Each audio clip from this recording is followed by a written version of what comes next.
अच्छी गेंद नहीं थी, लेग स्टंप के बाहर, और विक्रांत ने बड़ी आसानी से अपनी कलाई का इस्तेमाल किया।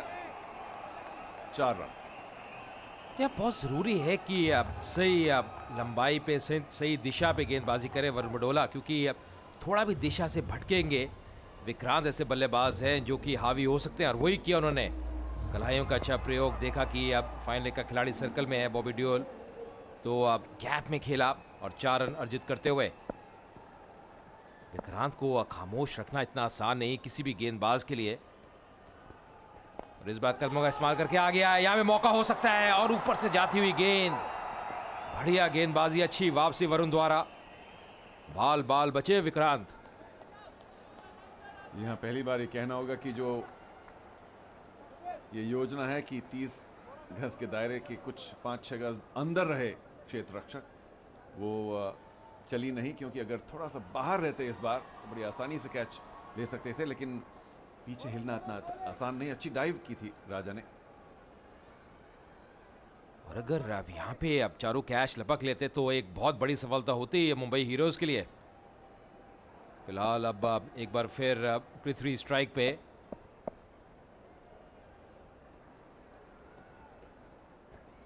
बढ़िया गेंद, अच्छी मूवमेंट प्रदान होती हुई वरुण बडोला को। चकमा दिया बल्लेबाज को, ज्यादा समझ नहीं पाए थे, पढ़ नहीं पाए थे पृथ्वी। टप्पा खाने के बाद अच्छी तरह से बाहर निकलते हुए गेंद वरुण बडोला की। मुझे लगता है कि यह दबाव इस वक्त थोड़ा सा और बढ़ा लेना चाहिए, अगर 1-2 और खिलाड़ी अंदर आ जाएं, पृथ्वी के लिए खासतौर से, विक्रांत के लिए नहीं। शायद स्लिप। इस बार बहुत ही बढ़िया एफर्ट, कभी भी आसान रहता नहीं। फॉलो थ्रू पे लपकते हुए उस गेंद को रोका। वरुण बडोला ने प्रयास तो बहुत अच्छा किया, लेकिन उसकी वजह से थोड़ा सा लंगड़ाते हुए वो भी चोटग्रस्त हैं।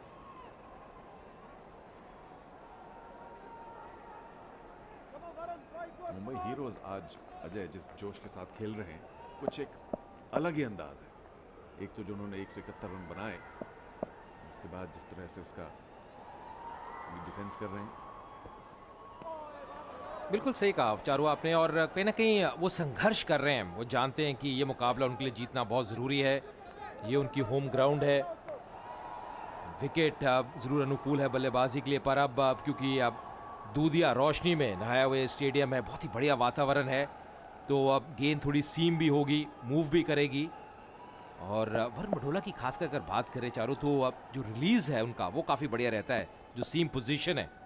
स्लिप रखना बहुत जरूरी। एक बार फिर लेन मिस। 5 ओवर के बाद 38 पे 1।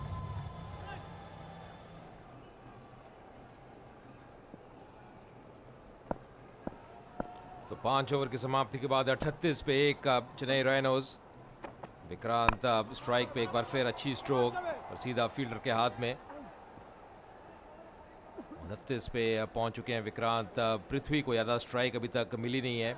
5 पे पृथ्वी, और इस साधारी की बात करें, अब 34 रनों की हो चुकी है इस जोड़ी के बीच, जहां से 89 गेंदों में अब 134 रन चाहिए मुकाबला जीतने के लिए राइनोज को। तो सही है, अब रास्ते पे ज़रूर है, पर अब जैसे हम पहले भी चर्चा कर रहे थे, विक्रांत की एक महत्वपूर्ण विकेट रहेगी यहाँ पे मुंबई हीरोज के लिए।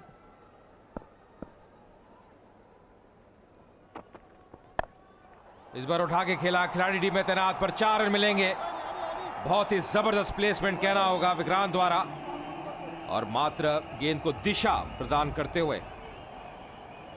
जी 130 रन बनाने हैं सिर्फ 88 गेंदों में, लेकिन जब तक विक्रांत जैसा आकर्षक और आक्रामक बल्लेबाज मैदान में है, तो ऐसा जरूर प्रतीत होता है कि चेन्नई राइनोज ये 130 रन बना पाएंगे। और सुनील शेट्टी इस को अपने हाथ में लेते हुए शायद जानते हैं कि ये विकेट लेना बहुत जरूरी है। पिछले ओवर में वरुण बडोला की गेंद पर एक हाफ चांस जरूर मिली थी, एक लीडिंग एज गया था बैकवर्ड पॉइंट पर, लेकिन बहुत ही मुश्किल अपॉर्चुनिटी।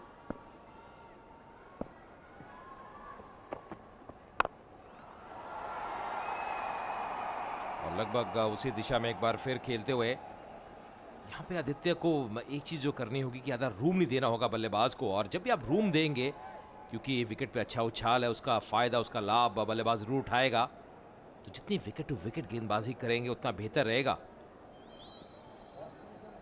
फील्ड रिस्ट्रिक्शंस का ये आखिरी ओवर है और मुंबई हीरोज के लिए बहुत महत्वपूर्ण कि पृथ्वी को जितना हो सके स्ट्राइक पर रखें और विक्रांत को नॉन स्ट्राइकर पर। सीधे बल्ले से खेलते हुए पृथ्वी अब दौड़ लिए थे, बहुत ही बढ़िया प्रयास मिड ऑफ क्षेत्र से। शायद पृथ्वी भी ये बात जानते हैं कि जितना जल्दी हो सके एक रन लेके विक्रांत को स्ट्राइक दें। अच्छा खेला उन्होंने, सीधे बल्ले से। और चारों अपना जो रोल है उसको बहुत बढ़िया बखूबी अंदाज से निभा रहे हैं पृथ्वी, क्योंकि जानते हैं विक्रांत जैसा बल्लेबाज दूसरी तरफ है जो कि आक्रामक शैली में बल्लेबाजी कर सकता है, सारे ही स्ट्रोक्स है उनके पास, तो उनको मात्र स्ट्राइक रोटेट करनी है, खड़े रहना है, बने रहना है क्रीज पे। और ये जो साझेदारी है ये पनप रही है अब चेन्नई राइनोज के लिए। कट करने का प्रयास, बीट किया, वाइड का इशारा एम्पायर का।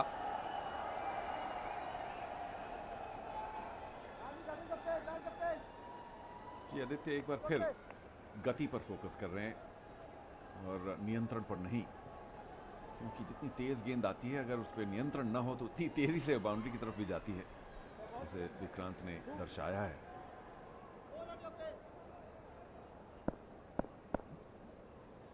एक खिलाड़ी डीप पॉइंट पे, थर्ड मैन आदित्य के लिए, और बहुत सूझबूझ के साथ बल्लेबाजी कर रहे हैं विक्रांत।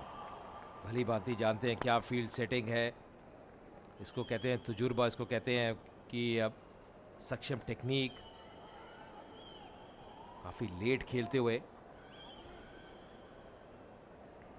जब तक विक्रांत मौजूद हैं ऐसा लगता है कि चेन्नई राइनोज 170-72 रन चेस कर पाएंगे, लेकिन दूसरी ओर से लगता है कि पृथ्वी और जो भी कोई आए वहां जरूर कमी है। हिचकिचाहट, अगर डायरेक्ट थ्रो लगती तो जरूर पृथ्वी मुश्किल में रहते। छठे ओवर की समाप्ति 46 पर 1।